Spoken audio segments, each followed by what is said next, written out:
Amém. Abra sua Bíblia, por favor, no Salmo de número 131. Salmo 131.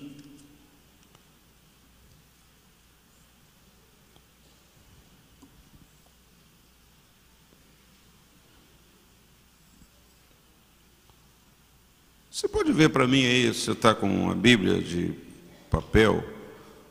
De quem é esse salmo aí? Está na Bíblia de papel? De Davi. Ok. 131, já achou? Senhor, o meu coração não é orgulhoso e os meus olhos não são arrogantes. Não me envolvo com coisas grandiosas nem maravilhosas demais para mim. De fato, acalmei e tranquilizei a minha alma. Sou como uma criança recém-amamentada por sua mãe. A minha alma é como essa criança. Ponha a sua esperança no Senhor, ó Israel, desde agora e para sempre. Pai querido, nós te pedimos que o Senhor fale aos nossos corações através desta tua palavra. Que nós possamos aprender e também pela tua presença, pela presença do teu Espírito e por esta palavra nós tenhamos um sossego de alma, uma quietude de coração na tua presença, Pai. E que teu nome seja glorificado. É a nossa oração em nome de Jesus. Amém. Graças a Deus.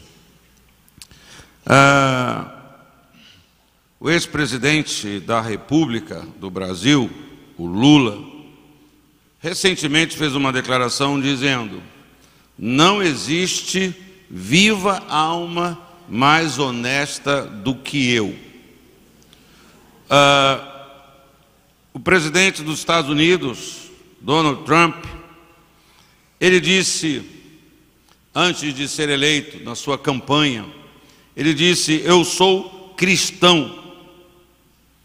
E na sequência desta afirmação ele disse: eu nunca pedi perdão a Deus.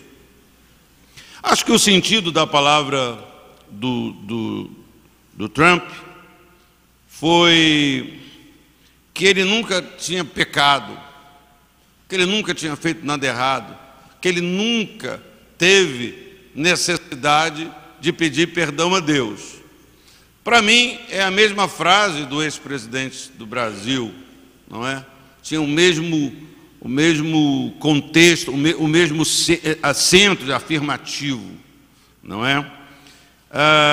E o conhecido escritor Max Lucado, pastor, conferencista americano, escreveu dizendo: como uma pessoa afirma ser cristão sem jamais ter sentido a necessidade de ser perdoado por Deus.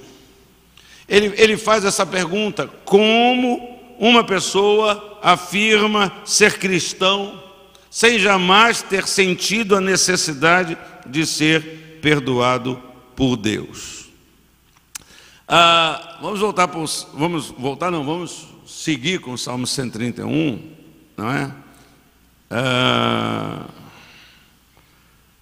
Eu percebo que existe algo interessante sobre este salmo, curioso, é pelo fato de ter este clamor, né? Pelo fato de clamar, aprender a ser humilde. Tem uma expressão, né?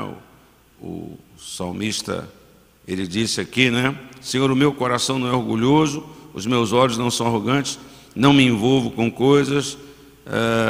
Nessa postura, ele tranquilizou, acalmou o seu coração. Mas deixe-me voltar aqui para esse pensamento. Eu li uma frase, talvez você conheça, e não sei precisar a fonte dessa afirmação, que alguém disse: sabemos que aqueles que arrogam humildade, na maioria das vezes, estão provando que não a têm. Eu acho que certas palavras, elas não devem ser ditas por nós, não é? A gente vê na Bíblia alguns grandes homens de Deus fazendo uma certa declaração da sua própria humildade, não é?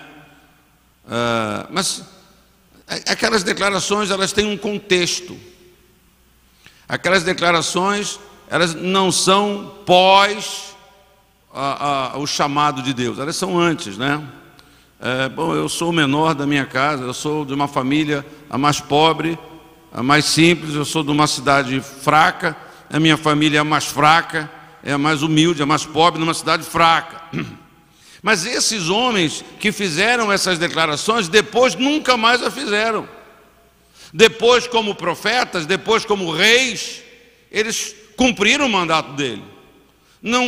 Depois, em situações que a vida se apresenta, né?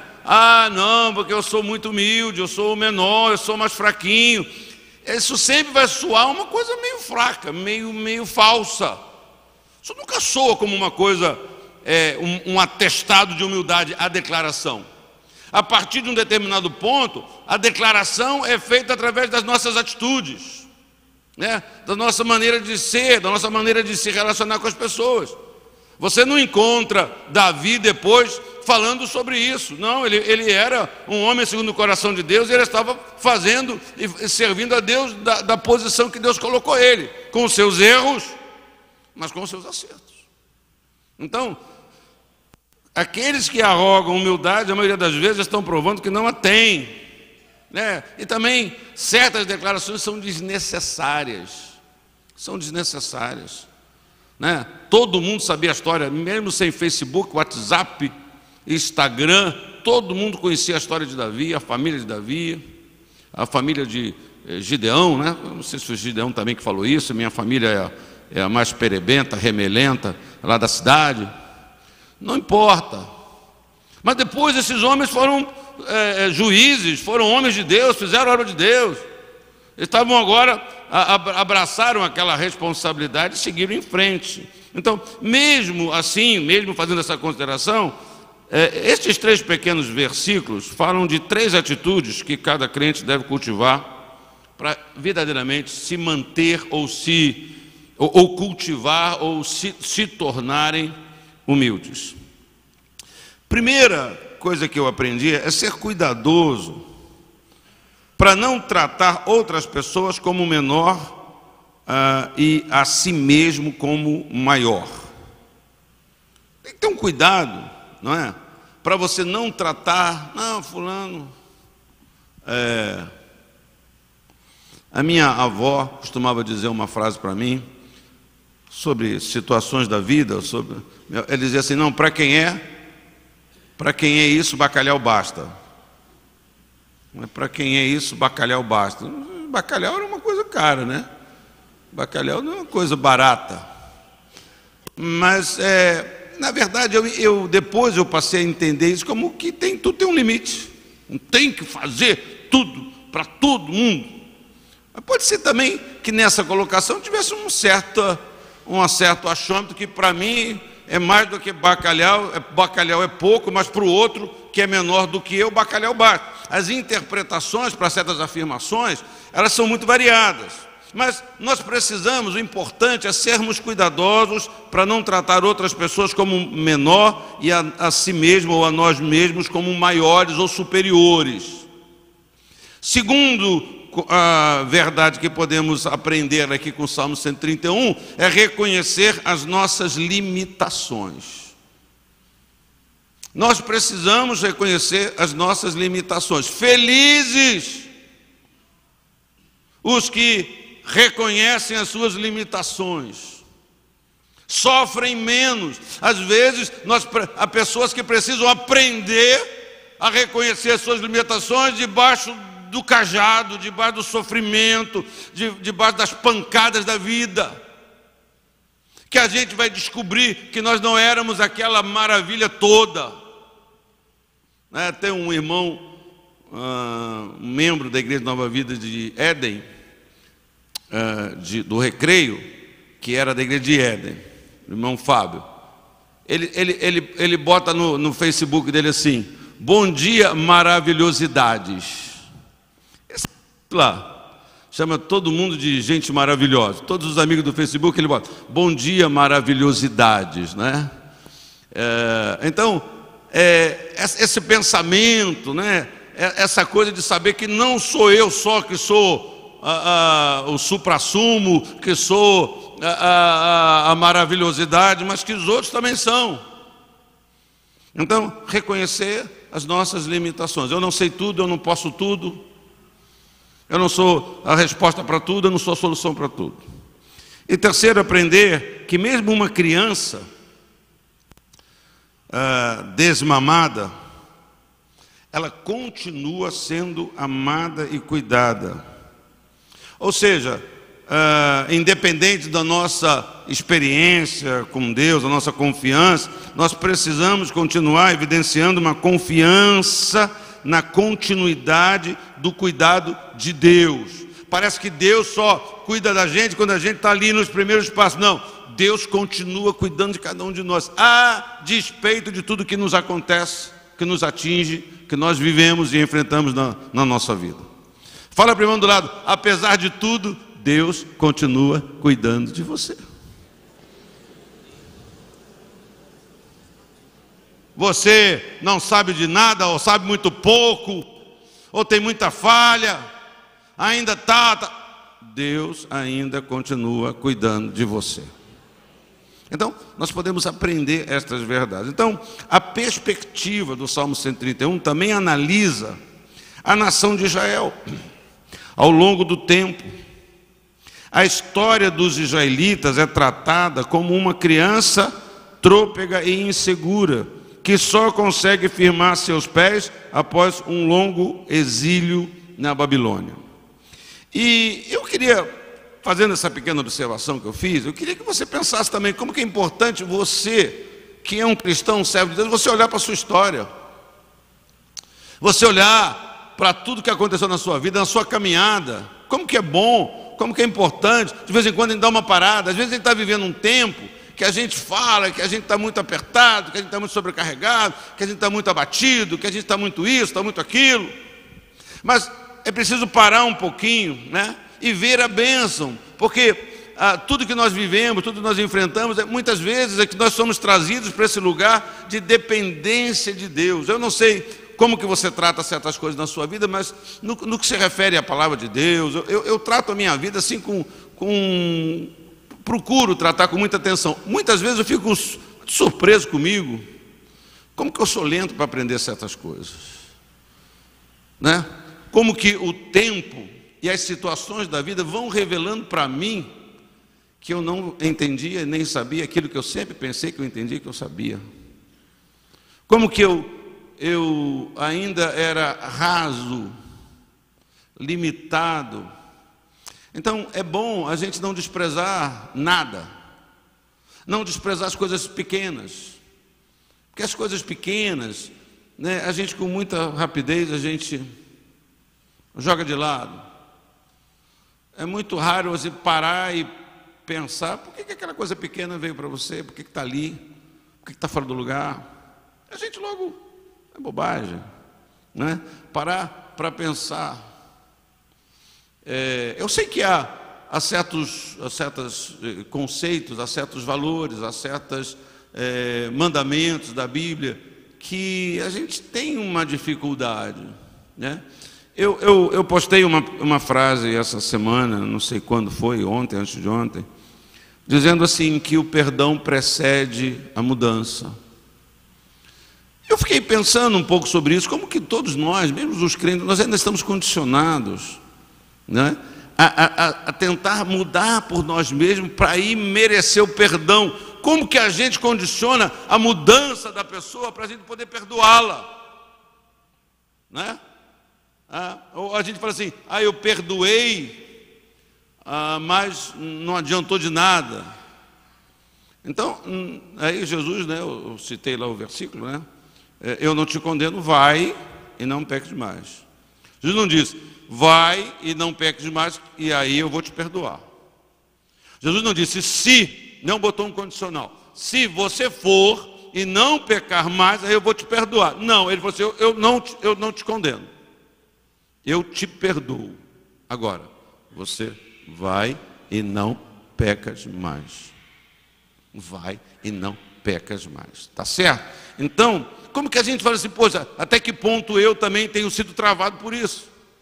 Até que ponto eu condiciono? Até que ponto eu, ao invés de me aplicar, me deter, a obedecer a Jesus, eu também falo, bom, se a pessoa mostrar arrependimento, se a pessoa mostrar que ela está se esforçando para mudar, aí eu vou perdoá-la. Aí faço um ponto aqui, vem assistir a palavra de Deus à noite. O verdadeiro arrependimento. Volta para o Salmo 131. Então, eu acho bastante significativo, e podemos aprender, que o narrador do Salmo 131 é o salmista Davi. Não é? Assim, não tem nenhum senão que contrarie o fato, a realidade desse traço, dessa característica ligada ao salmista Davi na construção deste pequeno salmo, que é um salmo que foi composto não no palácio, não foi composto na casa de campo dele, foi em trajetos, né? Foi pelas estradas que ele caminhava. Não dá para saber exatamente quando foi escrito, mas entendemos que ele foi escrito numa fase, pressupõe-se, né? Supõe-se que tenha sido escrito numa fase que Davi era jovem, era moço, né? E o Salmo manifesta esse espírito humilde, esse espírito de total confiança em Deus. E deixa eu também fazer um pontinho aqui. Humildade está intrinsecamente relacionada com total dependência de Deus. O humilde é aquela pessoa que está assim, que vive esta dependência de Deus, essa confiança em Deus, não é? Essa dependência total do Senhor, essa confiança. A humildade está ligada à nossa fé. Se você crê em Deus, quando a gente confia em Deus, irmão, não pode bater no peito. Confiança em Deus, fé em Deus, crença que tudo que aconteceu na sua vida e na minha vida tem sido obra dele. Não dá para dizer que eu sou o cara. Não, eu sou o cara não combina com fé. Fé combina sempre com toda a honra e toda a glória a Deus. Ele é o Senhor. Que bom isso, olha que beleza, parabéns, hein? Sua filha passou em primeiro lugar no Enem, parabéns, você passou em primeiro lugar. Glória a Deus, Deus me ajudou. E eu arrebento mesmo. Não, eu trabalhei noite e dia, né? Então, humildade é algo que combina com fé, com confiança, com dependência. Quando a gente tem fé, confiança, dependência de Deus, a gente não tem como não andar e não ser humilde. Reconhecimento de que é obra de Deus, de que é graça de Deus, não é? Então, o Salmo manifesta isso. E eu penso, embora o Salmo tenha 3 versículos, que o Salmo 131 é um importante, talvez um dos mais importantes registros da juventude de Davi. Então, quero caminhar com você nesse pequeno salmo que foi escrito por uma pessoa comprometida com Deus. Você sabe que isso faz toda a diferença.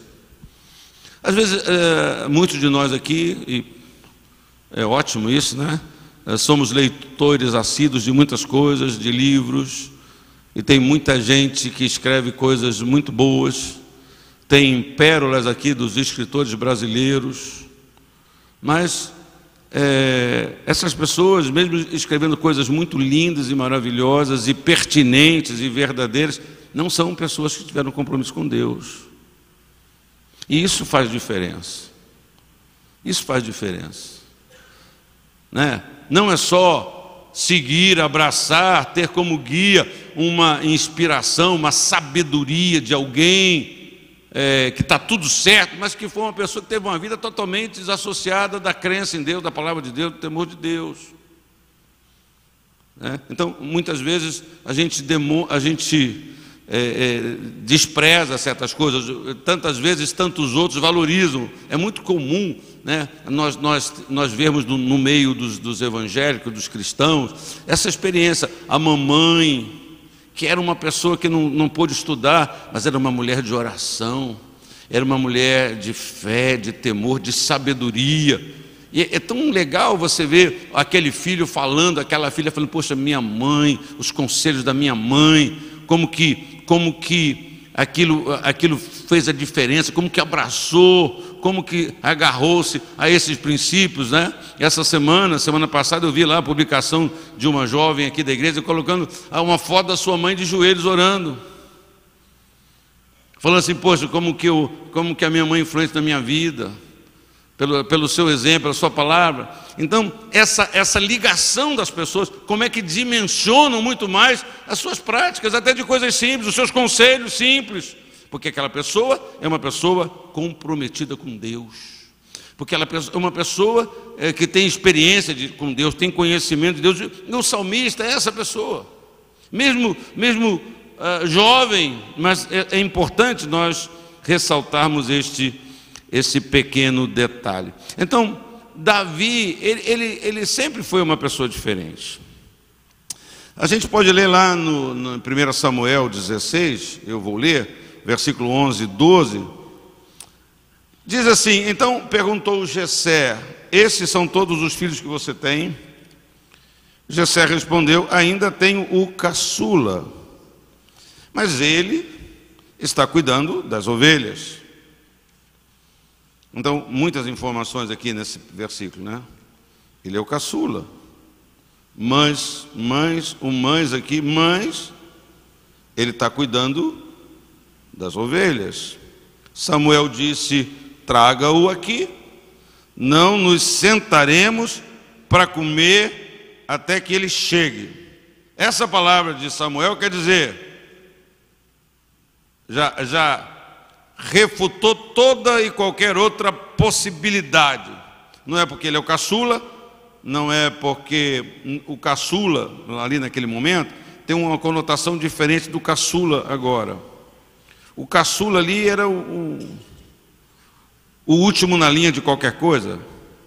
Havia para algumas coisas, havia um certo desprezo do caçula,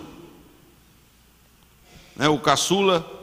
E a segunda coisa é que ele estava lá cuidando de ovelha, né? Então, quando Samuel fala assim: tudo bem, traga ele, ninguém come enquanto ele não chegar. Quer dizer, o Jessé, nem o irmão, podia dizer assim: não, ele está chegando, vou mandar chamar, vai demorar, vai levar 2 horas, vai levar meia hora, vai levar um dia, vai levar não sei quanto tempo vai levar. Então a gente vai comendo, quando ele chegar, você conversa com ele. Não. Aí o profeta de Deus já dá uma certa, mata qualquer outra possibilidade de qualquer outro arranjo naquilo. Manda chamar ele, enquanto ele não chegar, ninguém senta. Eu não sei também, podia ser que Samuel estava com fome, né? E aí manda correr rápido, então para não demorar muito, acelera, não sei se foi o caso.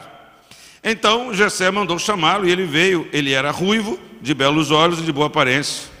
Então o Senhor disse a Samuel: é este, levante-se e unja-o.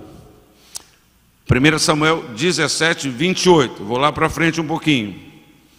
Diz aqui no versículo 28: quando Eliabe, o irmão mais velho, ouviu Davi falando com os soldados, Eliabe, irmão dele, irmão mais velho, ficou muito irritado com ele e perguntou: por que você veio até aqui?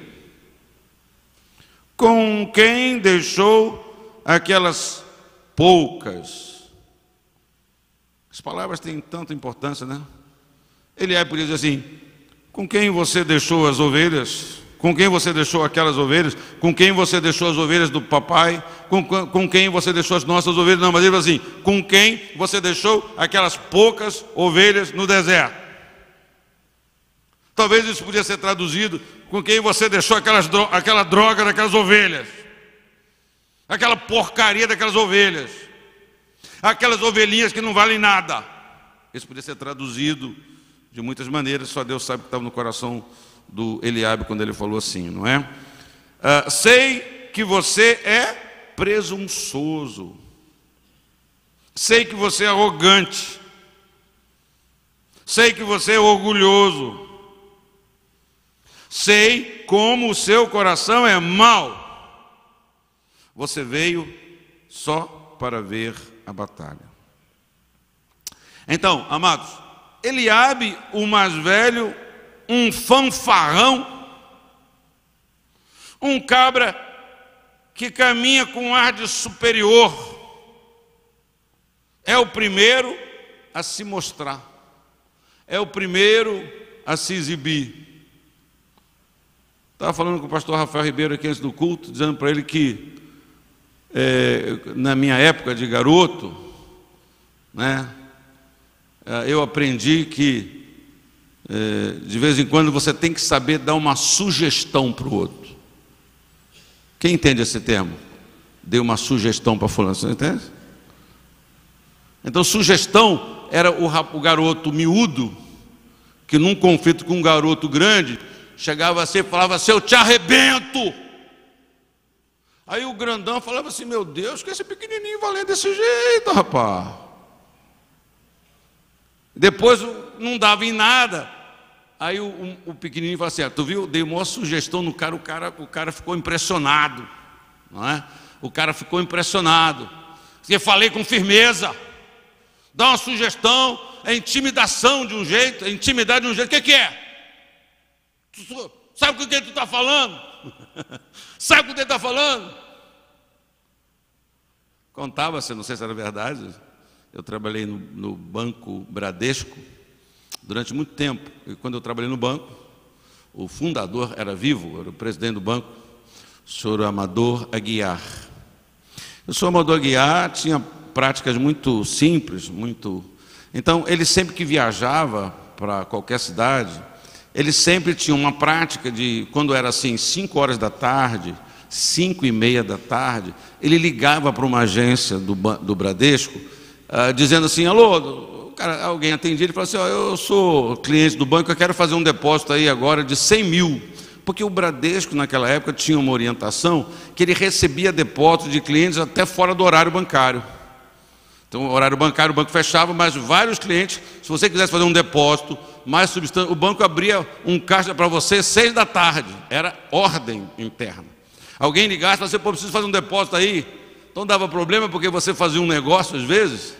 Se o cara fosse cliente do Bradesco, você fazia um negócio com o cara, para o cara depositar o cheque no dia seguinte. Se o cara corresse no banco, ligasse, o banco recebia o depósito fora do horário. E aí o Amador Aguiar fazia isso, para testar se aquela ordem estava sendo posta em prática. Então ele ligou para um banco, uma agência, não me lembro qual foi. Isso era uma história que era contada nas reuniões que a gente tinha de treinamento. Ele ligou e falou assim: aqui, escuta, eu quero fazer um depósito agora. Aí o garoto que atendeu, um funcionário atendeu: não, que é isso, já fechou, não dá para atender não. E aí o Amador Aguiar falou assim: ô meu filho, você sabe o que você está falando?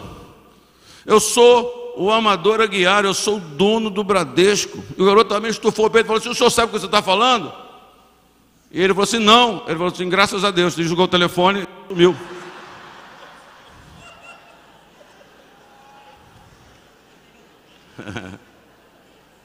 Bom, o pessoal contava isso nos treinamentos que a gente tinha, para dizer assim: ó, você tem que atender um depósito fora da hora.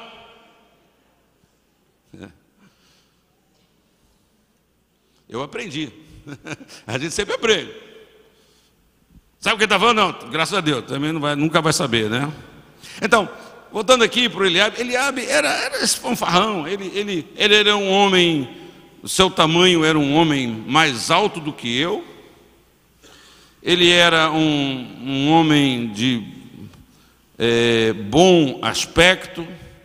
O seu seu talhe, a sua forma um pouco rude, despertava a atenção. Tanto que Samuel fica impressionado com Eliabe. E eu diria, quem não ficaria? Quem não ficaria? Qual o profeta que não ficaria impressionado com o Eliabe? Mas ele era um grandalhão, um brutamontes. Eliabe costumava resolver as coisas pela pura força dos seus músculos. Tinha um cabelo preto, estilo piaçava. Estou tentando desenhar um pouco o tipo dele. Sabe, alguém que tem um cabelo assim, que nunca penteia, que não é penteado, fica do jeito que é, né? É interessante, né? Você sabe que a idade é um problema, né, irmão? A idade. Quantos querem morrer bem velhinhos aqui? Quer viver 100 anos? Quer? É um problema danado. A idade é um problema. De vez em quando, outro dia eu estava usando dos meus direitos, das minhas prerrogativas, da minha idade. Eu estava na fila preferencial no banco. E estava lá um senhor com o cabelo de quem saiu da cama e não fez nada. E cabelo do homem tudo amassado, sabe? Dormiu a noite toda de um lado assim, aqui ficou marcado de um jeito. E o sujeito, depois eu até bobeei de convite, você estava de pijama. Eu falei, será que ele está de pijama ainda? Eu não dei essa olhada, né? Mas Eliabe era esse cara. Eliabe tinha esse jeitão, todo broncão, todo desse jeito, não é? Nunca, eu acho que Eliabe era o tipo do cara que nunca trocava meia. Deixa eu ver. Ah, tá boa, pá, mete ela mesmo. Pouco importava se as pessoas gostassem ou não do que eles viam, do jeito dele, da maneira dele. Eliabe sempre impressionava, atraía atenção, não talvez pelo melhor estilo, mas pelo estilo próprio dele. Então, com certeza, ali estava um homem que tinha essa coisa pessoal de como fazer as coisas. Então, como todo mundo, eu já disse, Samuel deixou-se inicialmente levar pela sua aparência, pelo seu porte, pela sua conversa, pela sua maneira de falar. Assim como ele falou com o seu irmãozinho. Está vendo fazer o quê, rapaz? Então, o fim da história, como todos nós sabemos muito bem, é que havia o outro filho lá naquela mesa, naquela casa, que era Davi. Mas ele entra na história anonimamente, Davi, referido como o de menor importância pelo pai, referindo-se como apenas o caçula. Na verdade, dizendo, ainda tem um caçula, mas ele está aí cuidando das ovelhas. Quem é o caçula de 8 irmãos, provavelmente nunca será lembrado naquele contexto, senão como o mais jovem, o mais moço, que também pode ser sinônimo do mais inábil, do menos preparado, do mais desqualificado, o com menos experiência, os adjetivos a ser o menor, o mais jovem, o mais caçula, né? São mais adjetivos negativos do que favoráveis. Ah, eu tenho um caçula aí, não é?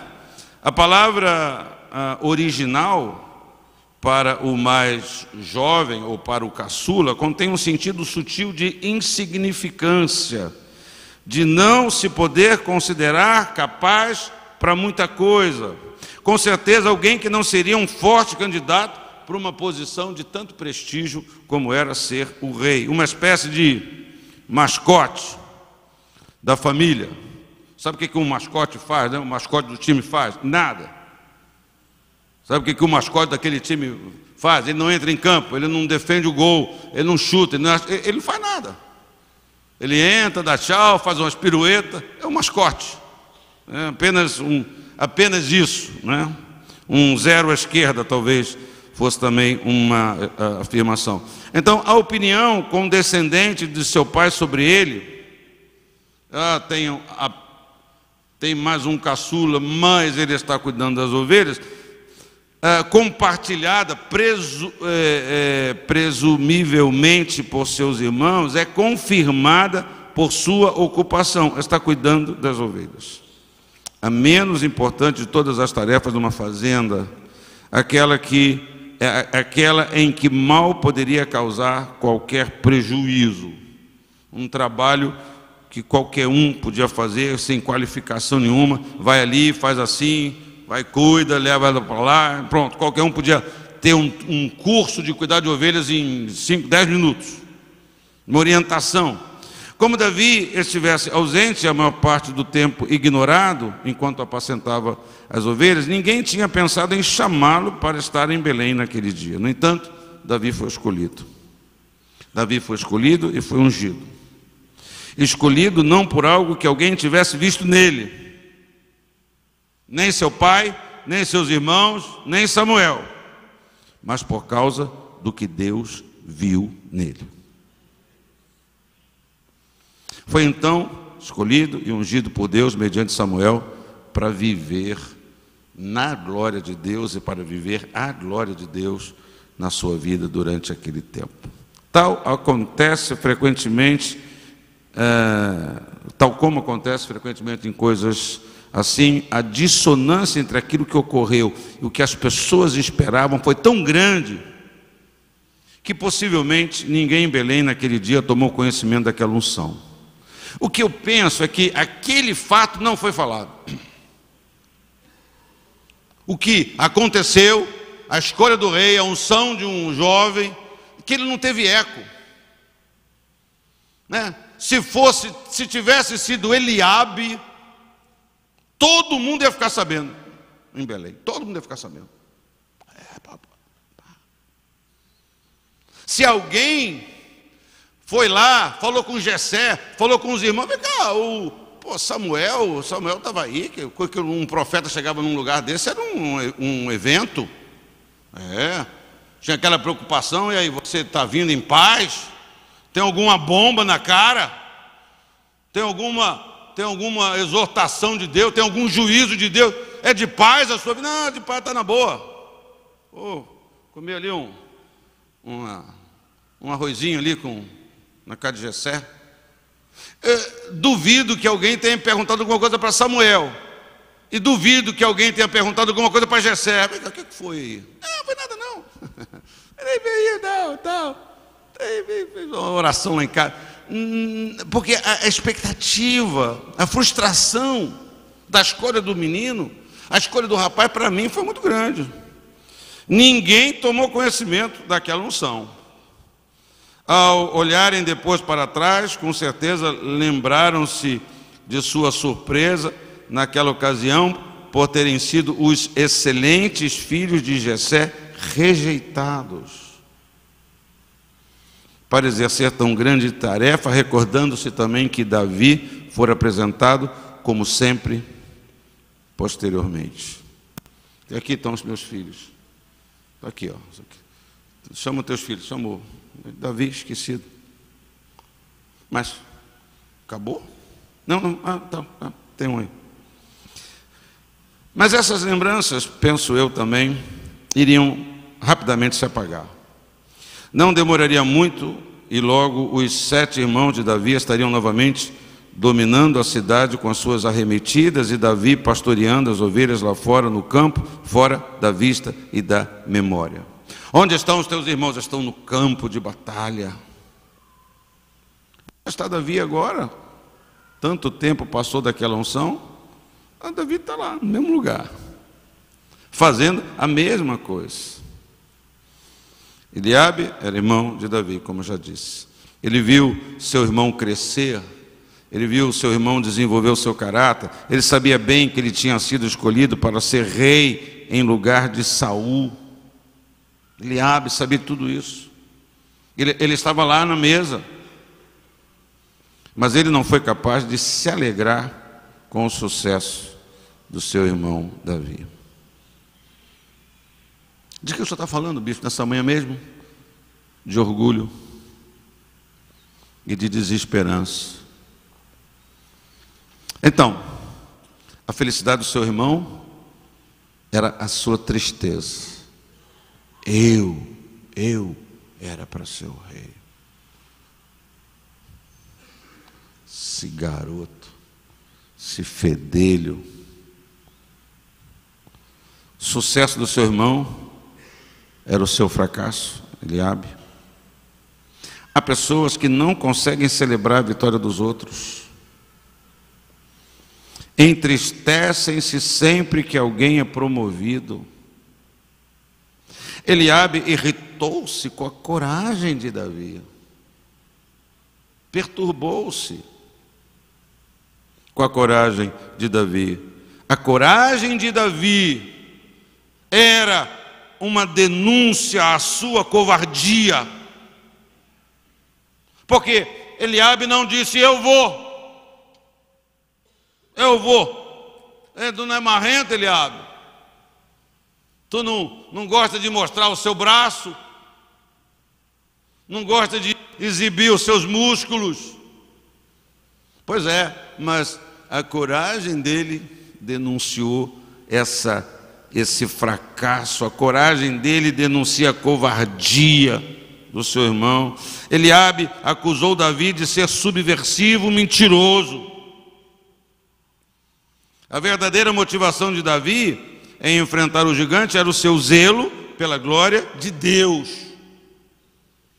O motivo de Davi não foi outra coisa a não ser o zelo. O que é isso?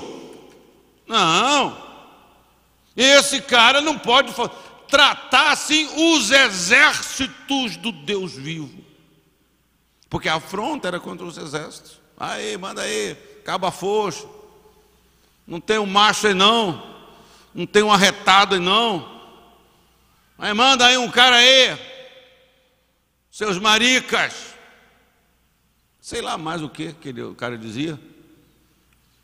E o Eliabe fala, pô, ninguém me segura, ninguém segurava, né? Às vezes tem isso, né? O cara que fala assim, é interessante, né? Me segura aqui. Não, aí ninguém segura. Já viu isso? Me segura aqui, senão eu vou fazer uma confusão. Aí o cara, vai. Não, pessoal, falando, me segura aqui. Deixa ele testar a coragem dele, né? O cara é muito macho, ninguém aqui, ó, me segura aqui, não vou fazer uma desgraça. Aí o pessoal vai, faz a desgraça, ele não faz. Pô, gente, você não sabe brincar, pô. Coragem de Eliabe era essa. Eliabe não podia aceitar que Davi fosse elogiado pela sua atitude piedosa. Está me ouvindo? A atitude de Davi de lutar contra o gigante foi uma atitude piedosa, espiritual. Não foi uma atitude movida por orgulho, por vontade de ser o que ele já sabia, tinha recebido de Deus. Não era para merecer alguma coisa, ele não estava pleiteando um cargo. Ele não falou assim, eu vou matar o gigante, eu vou ser herói, eu vou ser rei. Não foi isso. Essa não era a motivação dele. Ele era um soldado, Eliabe, um guerreiro, e Davi apenas um pastor de poucas ovelhas do seu pai.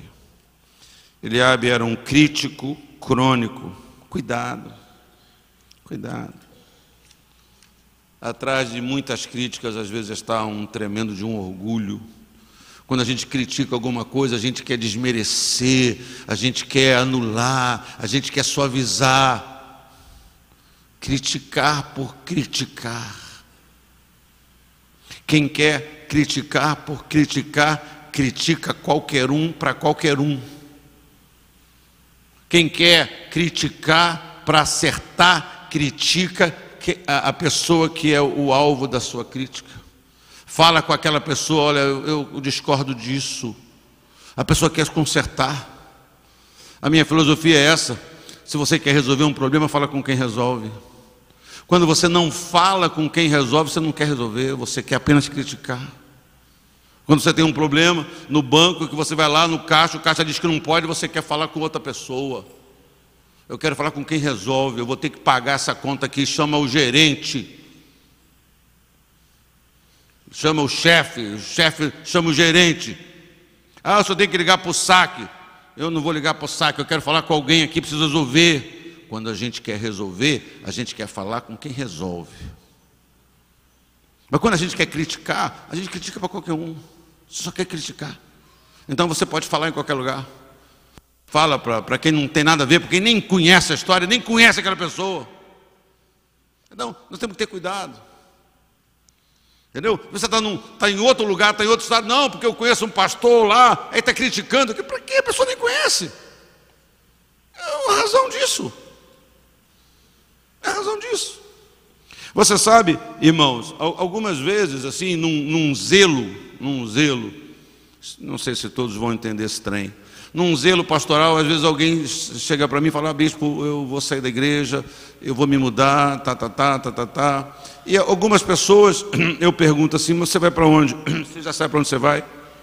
Quando a pessoa diz vai para determinadas igrejas, eu dava, não dou mais, eu dava uma palavra de um conselho. Falei: oh, querido, olha, toma cuidado lá, vê isso bem, tem lá uma filosofia lá que é meio estranha, né? Tem sua família, seus filhos, tal. Daqui a pouco seus filhos estão assim, estão adolescentes, a água que vai se beber, tá? Aí uma vez eu falei isso para uma pessoa, me agradeceu, tal, e foi exatamente para aquele lugar. Não sei se está bem, se não está bem, não sei nada disso. Então aí eu falei assim: poxa, para que eu falei isso? Para que eu abri minha boca para falar? Não é? Então, às vezes eu hoje não faço mais isso, né? Às vezes, dependendo, tal, eu nem pergunto nada. Oh, que pena, lamento, e lamento mesmo sempre. Qualquer pessoa que deixa a comunhão aqui da nossa igreja, eu lamento as pessoas que vêm falar comigo, porque tem pessoas que nem falam nada, somem, né? E às vezes a gente demora um pouquinho. Pô, fulano, eu geralmente tenho uma sessão remember, ficar lembrando, tal, fulano está sumido, fulano está... Aliás, você que é membro da igreja e não é meu parceiro no Facebook, entra lá, porque o Facebook me ajuda muito. De vez em quando eu vejo alguém posta assim: rapaz, fulano está sumido da igreja, né? Quando eu vejo a foto da pessoa na rede social, eu falo assim: rapaz, qual foi a última vez que eu vi essa pessoa? Então me ajuda, né, um pouquinho a estar presente com essas pessoas, a telefonar, a ligar, a perguntar qualquer coisa para tentar ajudar, não é? Então deixa eu terminar aqui, que minha hora já estourou, não é? Então,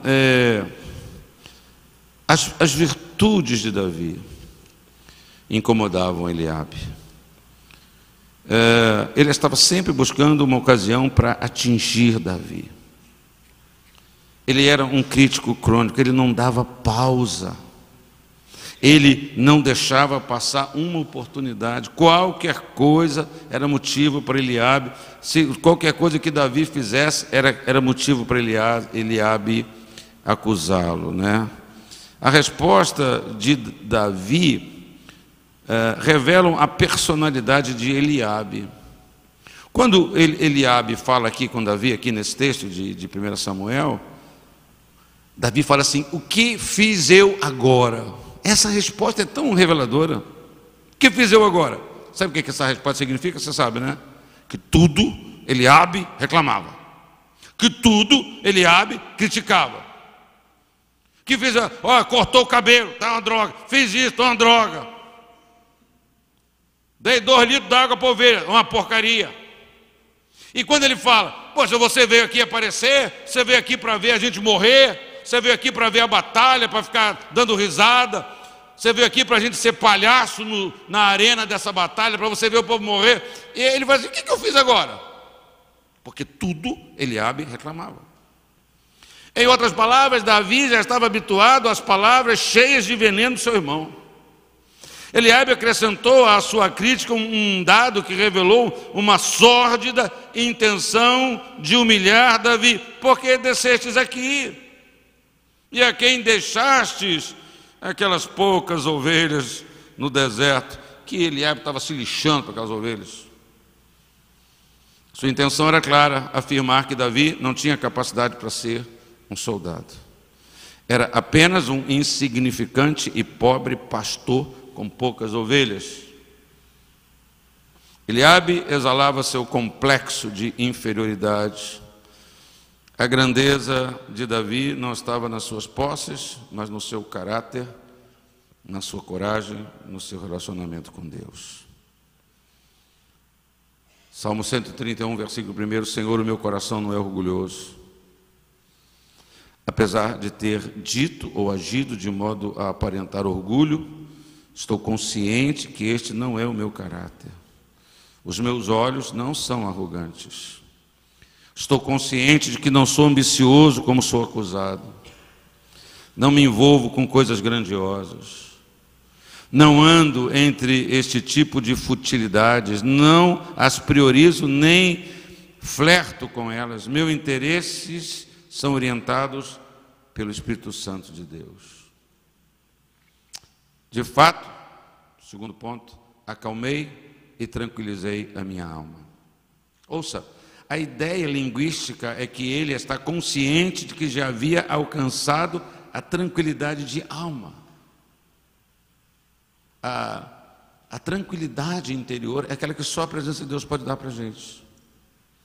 A tranquilidade interior não é dos acontecimentos, não é da resposta, não é do milagre, não é da provisão, não é do maná.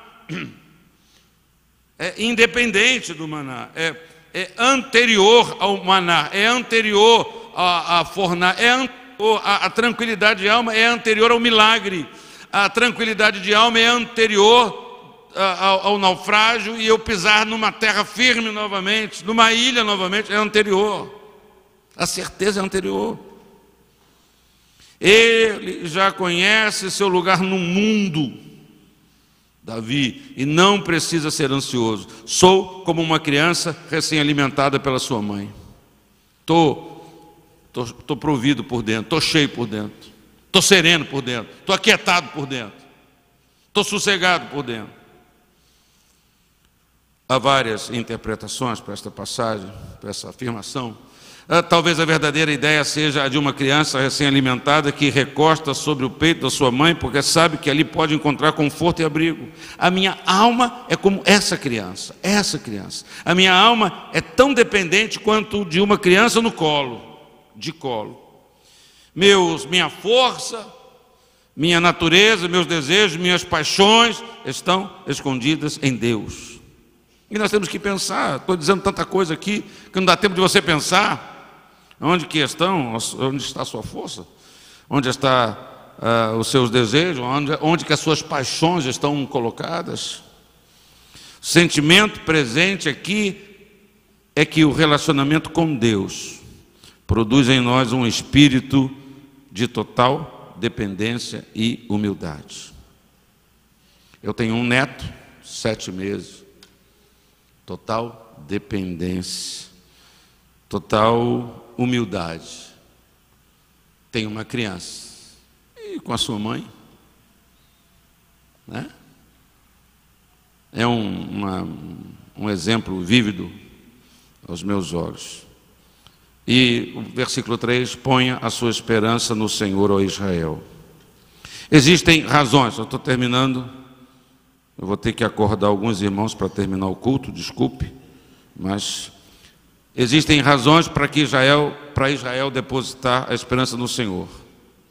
Não há uma confiança bem fundamentada, há algo no caráter de Deus que é justo e bom. Tudo isso faz com que seja apropriado para a igreja, para a pessoa, para o cristão, para o indivíduo confiar no Senhor, depender do Senhor, não é? E vou terminar ressaltando esse caminho, esse estilo de vida de Davi, de humildade e de dependência de Deus, citando uma palavra referente ao Senhor Jesus, pela boca do profeta Isaías, que diz: ele foi oprimido e afligido, contudo não abriu a sua boca. Como um cordeiro foi levado para o matadouro, e como uma ovelha diante dos seus tosqueadores fica calada, ele não abriu a sua boca. Mateus 18, do verso 1 ao verso 3, diz assim: naquele momento os discípulos perguntaram a Jesus, os discípulos chegaram a Jesus e perguntaram: quem é o maior no reino dos céus? Chamando uma criança, colocou-a no meio deles e disse: eu lhes asseguro, a não ser que vocês se convertam e se tornem como estas crianças, jamais entrarão no reino dos céus. Então, quando a gente é humilde, a gente tem a esperança renovada. Quando a gente depende de Deus, nós estamos a toda a confiança, a toda a esperança. Mas quando o orgulho prevalece na nossa vida, o que também sobra desse processo é uma falta de esperança, uma desesperança, uma vitimização, tudo aquilo tão distante que Deus quer para a sua vida, que Deus quer para a minha vida. Que o Senhor nos ajude a crer nele de todo o coração, a confiar no Senhor de todo o nosso coração, porque isso vai nos tornar pessoas mais humildes, não é? Crença em Deus revela uma dependência de Deus, revela uma confiança absoluta no Senhor, que Ele faz na minha vida, na sua vida, o que Ele quiser, do jeito que Ele quiser. Amém, amado irmão? Fique de pé comigo, por favor. Vê se você precisa ajudar o irmão do lado a acordar. Fala: irmão, acorda aí que acabou o culto. Dá a mão para ele, para não ficar tonto. Levanta meio desequilibrado. Vamos orar, vamos agradecer a Deus por todas as coisas, por tudo que Ele tem feito. Recebemos a notícia que a irmã Valdineia faleceu, depois aqui da nossa oração por ela. Ela estava numa situação muito crítica no hospital. Lutamos aqui um pouquinho, através da Naí, para conseguir transferi-la do hospital que ela estava, mas não foi possível. Vamos orar pela família, pelos filhos, pela casa dela, antes de sair. Também vamos nos alegrar com o pastor Murilo, que está alegre pelos aniversários do seu filho, Moisés, completou 53 anos. Vamos orar também por ele. Pai, nós nos alegramos com o pastor Murilo, com seu filho, sua casa. Te damos graças também por mais um ano de vida do seu filho, que o Senhor o abençoe e guarde. Oramos para que o Senhor derrame graça e a sua vontade, o seu plano prevaleça na vida do Moisés, Pai. Obrigado pela vida dele. Oramos também pela família de irmã Valdineia. Te damos graças por tudo que o Senhor faz e fez, mesmo as coisas que não entendemos, mesmo as coisas que fogem da nossa compreensão. Eu peço que o Senhor ampare e console a sua filha, sua casa, seus filhos, sua família, e que o Senhor sustente e livre do mal. Obrigado por este momento, obrigado pela tua presença, pela tua palavra, obrigado por aquilo que o teu Espírito Santo, o Senhor, falou ao coração dos meus irmãos. Que o Senhor nos guarde deste mal, do grande mal, que o Senhor nos capacite a discernir e a resistir a toda forma de orgulho no nosso coração. Pai, o orgulho que é uma resistência tão grande ao Senhor, o orgulho que anula, enfraquece a nossa fé, a nossa confiança em Deus, e que o teu nome seja glorificado. Abençoa o nosso sair da tua casa este dia, que logo mais nós possamos estar de volta a esse lugar com aquele desejo, com aquela expectativa de ouvir a tua voz, que nós possamos trazer um amigo, Pai, uma pessoa que nós amamos da nossa família, nosso local de trabalho, para ouvir esta palavra sobre o verdadeiro arrependimento, e que teu nome seja glorificado por tudo. Nós te agradecemos em nome de Jesus, e que todos digam amém. Bom dia, vá em paz, que Deus te abençoe rica e abundantemente. Seu